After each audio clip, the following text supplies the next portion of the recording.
आज शनिवार का दिन है, जिस दिन अपन इस दरिद्रता से मिलने के लिए पीपल के पेड़ के नीचे आए हैं। हिंदू धर्म में ये दिन पीपल के वृक्ष के लिए पूजनीय होगा। जो भी शनिवार के दिन पीपल के वृक्ष की पूजन करेगा, दूध चढ़ाएगा या मिष्ठान का भोग लगाएगा, लक्ष्मी और नारायण उसके घर में प्रवेश कर जाएगा।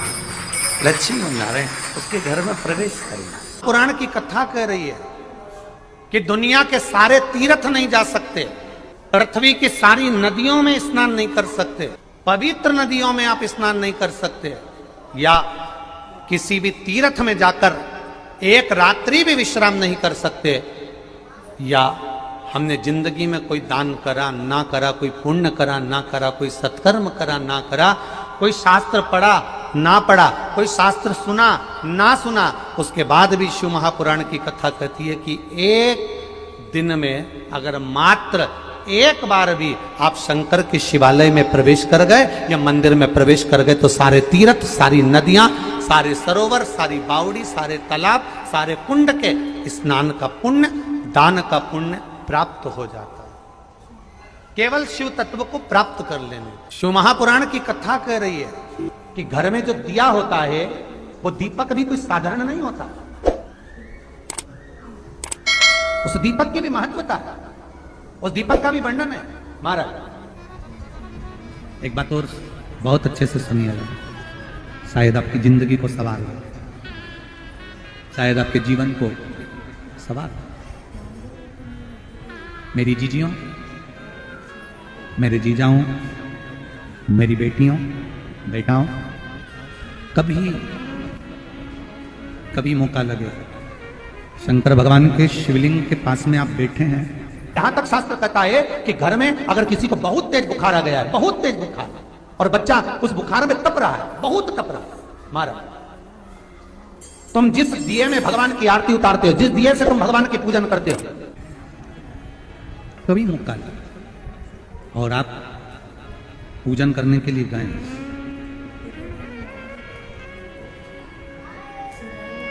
कभी पूजन करने के लिए, और आपको शंकर भगवान के शिवलिंग के पास में या शंकर भगवान के शिवलिंग के ऊपर कनेर का अगर पीला फूल देखा है ना आप लोगों ने, अरे बोलो तो जम के, देखा है? कनेर का यदि पीला फूल शिवलिंग के आसपास में या शंकर भगवान के ऊपर कहीं रखा हुआ भी दिख जाए, विषम परिस्थिति हो, बहुत हिम्मत ना हारते हो, तभी भगवान अकेले में एकांत में आप पहुंचे उनके पूजन के लिए, कनेर का पुष्प वहां रखा है, चाहे वो जलाधारी पर रखा हो, चाहे वो शिवलिंग के पास में रखा हो, शिवलिंग पर रखा हो, उस कनेर के पुष्प को अगर आप 5 जगह का स्पर्श कराकर अपने हृदय की बात कहकर वापिस महादेव को समर्पित कर देते हो, तो भी मेरा महादेव तुम्हारे दुख का निवारण कर देगा। अब वो 5 स्थान, वो 5 स्थान, पहला गणेश जी, गणेश जी का जो स्थान होता है वह जगह, दूसरा षडानंद कार्तिक, तीसरा अशोक सुंदरी वाला स्थान, चौथा जलाधारी जो ऊपर से बूंद बूंद जल नीचे गिरा रही है, जया, विषहरा, शामली बारी, दौतली, देव, शंकर जी की 5 बेटियों का, और 5वें नंबर का है शंकर भगवान के, जो कैसे वर्णन किया जाए, त्रिशूल के 3 भाग होते हैं। करें दर्शन आप लोगों ने, ये से सामने त्रिशूल लगा है, इस त्रिशूल के ऊपर देखेंगे तो 3 भाग दिख रहे हैं, नजर आ रहे हैं सबको? त्रिशूल का जो 3 भाग होता है, उस 3 भाग का जहां ज्वाइंट होता है, जहां मिलता है, एक जगह पर देखो तीनों भाग एक जगह पर मिले हुए, 3 भाग का जहां मिलन होता है, 5वां स्थान, ये 5वां स्थान, यहां पर स्पर्श कराकर शिवलिंग पर अपनी कामना कर कर श्री शिवाय नमस्तुभ्यम कहकर बाबा से अपने मन की बात कहकर जो समर्पित कर देता है, हम 3 महीना भी नहीं कहेंगे, हम तो कहेंगे अगर ज्यादा दुख है 3 दिन इंतजार करना, मेरा बाबा उस दुख को मिटाएगा। 3 महीना बहुत दूर, पर करना है दिल से।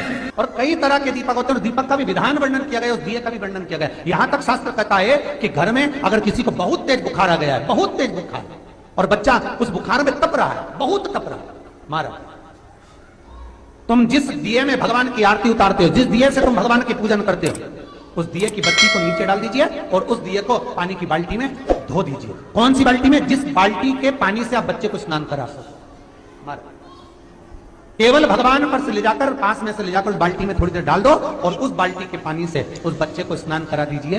15 से 20 मिनट, आधा घंटा लगेगा बच्चे का। बड़ी बेचैन दिख रही हो तुम, क्या बात है? पार्वती जी कहती है देवव्रत, कश्मीर प्रदेश का एक भक्त देवव्रत बेलपत्री के वृक्ष के नीचे बैठकर आपका मंत्र जाप कर रहा। मैं आपको जगाना नहीं चाहती थी, पर बेलपत्री के वृक्ष के नीचे लक्ष्मी झाड़ू लगाती है, सरस्वती वीणा बजाती है, इंद्राणी उस बेलपत्री के वृक्ष के नीचे जल का सिंचन करती है, 33 कोटि देवी देवता उस बेलपत्री के वृक्ष की जड़ में विराजमान होते हैं। इसलिए देवव्रत एक बार पंचाक्षर मंत्र बोलता है तो वो 33 करोड़ बार गिना जाता है, ऐसा बेलपत्री का वृक्ष होता है। बेलपत्री के वृक्ष के नीचे एक बार अगर भगवान का नाम लिया जाता है तो वो 33 करोड़ बार, 33 कोटि बार गिना जाता है। एक मंत्र केवल नमः शिवाय, ओम नमः शिवाय, ओम नमः शिवाय, 33 कोटि बार गिना है, 33 कोटि। इतना सुंदर लिखा है। फिर वही वाली बात आ गई जो पहले कथा में कहा, अपने लिए अच्छा वाला घी छाट के लाना, अच्छी कंपनी का लाना, और जब यज्ञ करने बैठे, पूजन करने बैठे, हवन करने बैठे, भगवान का कोई पाठ पूजन करवाई, पूजा वाले दुकान पे बोलना कि पूजा का घी चाहिए। तो वो पूजा का सामान बेचने वाला भी तच्चतुर था, उसने पूजा का ही घी दिया। तो इन्होंने पूछा भैया ये घी कितने का? तो क्या 80 रुपए का? तो 80 रुपए का आधा किलो? तो क्या पूजा का है? भारत की भूमि पर इस मृत्यु लोक में, पूरे विश्व में ऐसे कई घर हैं जिनके घर में गुजारा करने के भी आफत है, पहनने के कपड़े नहीं, किसी के यहां पर भोजन नहीं, किसी के यहां जमीन नहीं, किसी के यहां दुकान नहीं, कोई कोई पूरी जिंदगी किराए के मकान में निकाल देता है। नहीं, मेरा एक निवेदन है, इस कथा को जितने छत्रपति संभाजी नगर के श्रोता भाई बहन श्रवण कर रहे हैं उनसे निवेदन करूंगा, आप हाथ का ठेला लगा रहे हो, सब्जी का ठेला लगा रहे हो, फल का ठेला लगा रहे हो, धक्के की जिंदगी जी रहे हो, दरवाजे पर बैठे हो, कहीं ना कहीं तुम दास्य भाव की जिंदगी जी रहे हो, तकलीफ में जिंदगी जी रहे हो, बहुत दुख की जिंदगी जी रहे हो, बहुत कष्ट की जिंदगी जी रहे हो, उनसे केवल निवेदन करूंगा 3 महीने 2 जगह पर जल चढ़ाना प्रारंभ कर दीजिए, केवल 3 महीने। एक शंकर भगवान के शिवलिंग पर, दूसरा बेलपत्री के पेड़ के नीचे, 2 जगह पर जल चढ़ाना 3 महीने लगातार चालू कर दो, बाबा तुम्हारा हाथ पकड़कर तुम्हें उन्नति की सीढ़ी पर चढ़ा देगा। हमें कोई चमत्कार करना नहीं आता, और ना हम कोई तंत्र विद्या या मंत्र विद्या जानते हैं, ना हमारे पास में बेल है, ना हमारे पास में भभूति है, हमारे पास में तो केवल शिव का नाम है। आप श्री शिवाय नमस्तुभ्यम बोलो, ओम नमः शिवाय बोलो, नमः शिवाय बोलो, चाहे महामृत्युंजय मंत्र बोलो, उसका स्मरण करते करते भगवान शंकर के शिवलिंग पर जल, और उसी पात्र में जो जल तुमने शंकर जी को चढ़ाया है उसमें से बचा हुआ थोड़ा सा जल बेलपत्री के पेड़ के नीचे चढ़ाना प्रारंभ कर दो। अलग से बेलपत्री के पेड़ के नीचे चढ़ाने के लिए अलग से लोटा भर के जल जरूरत नहीं पड़ेगी। जो तुमने शिव जी को जल चढ़ाया, जो तुमने देवाधिदेव महादेव को जल चढ़ाया, बस उसी पात्र का जल शंकर जी को चढ़ाओ, उसमें से बचा हुआ थोड़ा सा जल बेलपत्री के वृक्ष के नीचे चढ़ाना प्रारंभ करना। कौन सा बेलपत्री का वृक्ष? जिसकी छाया आपके ऊपर आ रही। शिव महापुराण बड़ी सुंदर बात कहता है, ध्यान दीजिएगा। जिस बेलपत्री का पौधा तुम्हारे सिर का, और ये दोनों हाथ ऊपर कर लो, अपन खड़े हुए और खड़े होकर दोनों हाथ ऊपर करें, इतना बड़ा बेलपत्री का पौधा है, उस बेलपत्री के पौधे की पत्ती को कभी तोड़कर शंकर जी को नहीं चढ़ाना चाहिए। ध्यान रखना, कितना बड़ा पौधा। आप खड़े हो जाओ और खड़े होने के बाद आपका हाथ ऊंचा कर लेना। इतना बड़ा पौधा है, उस पौधे की पत्ती बेलपत्री को तोड़कर शंकर भगवान को कभी नहीं चढ़ाना। शंकर भगवान को उस बेलपत्री को, उस वृक्ष की पत्ती को तोड़ना चाहिए जो वृक्ष तुम्हारे हाथ से थोड़ा सा ऊंचा हो, जिसके लिए तुम्हें हाथ और ऊंचा करना पड़ रहा हो। जैसे एक बच्चा अपनी मां की गोद में बैठने के लिए दोनों हाथों से उचकता है, आवाज लगाता है, उचकता है, आवाज लगाता है, हाथ ऊपर करता है, तो मां उस बच्चे को गोदी में ले लेती है। उसी तरह उस बेलपत्री के वृक्ष की पत्ती तोड़ना चाहिए जिसने थोड़ी उन्नति कर ली हो, जो थोड़ा ऊंचा हो गया हो। तुम उसको पाने का प्रयास करो तो भगवान भी तुम्हें अपनी गोदी में ले ले। ऐसे वृक्ष की पत्ती। अब तुम छोटा सा पौधा, बिल्कुल जरा सा पौधा, उसी की पत्ती तोड़कर महादेव को चढ़ाओगे, ये श्रेष्ठता नहीं। यदि बेलपत्री का पेड़ आपके यहाँ है और मान लो कई लोग बेलपत्री गमले में लगाते हैं या छत के ऊपर लगा देते हैं, बेलपत्री का वृक्ष जो होना चाहिए वो घर के ठीक पीछे के भाग में, पीछे के भाग। या बेलपत्री का वृक्ष अगर पीछे नहीं है तो आप अपने घर से जब बाहर निकलते हैं तो राइट हैंड की ओर बेलपत्री का वृक्ष होना चाहिए। आप जब घर से प्रवेश कर रहे हैं, बाहर की ओर निकल, वो सुख का अनुभव करें। यदि घर से निकलते समय बेलपत्री का पेड़ लेफ्ट में अगर आता है, आप जिस घर से निकल रहे हो लेफ्ट में अगर बेलपत्री का पेड़ आता है तो आप 1 रुपए कमाएंगे, 1.25 रुपए खर्च होगा, पैसा हाथ में टिकेगा नहीं। घर में 10 लोग भी कमा रहे हैं तो पैसा घर में दिखेगा नहीं, आएगा जरूर, सारे काम होंगे पर टिकेगा नहीं। यदि लेफ्ट में, राइट भाग का बेलपत्री सुख का अनुभव।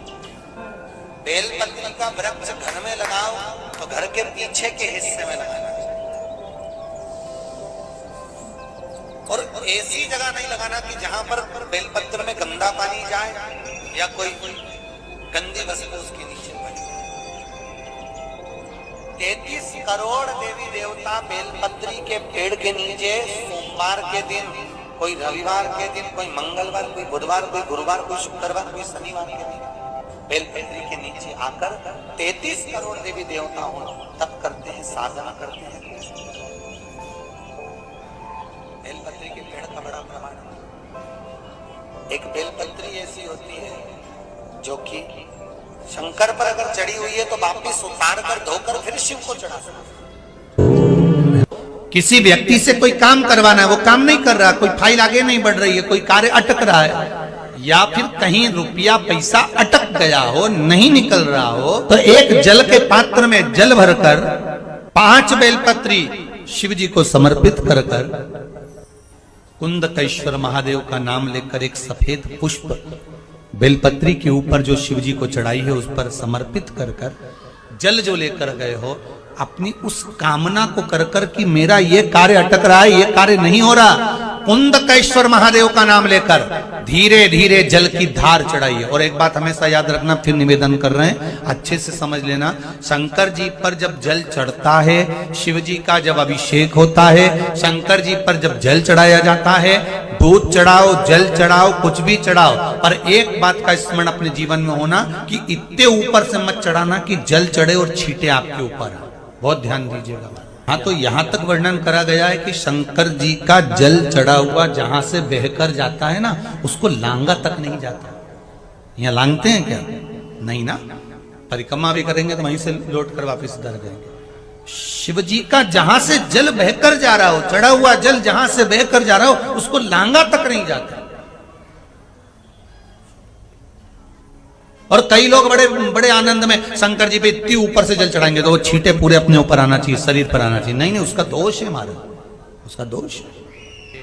आप भगवान को अगर जल चढ़ाओ, दूध चढ़ाओ, तो मान लो अगर जैसे एक सरल भाषा में समझ लो और अच्छे से, कि जैसे ये शिवलिंग है,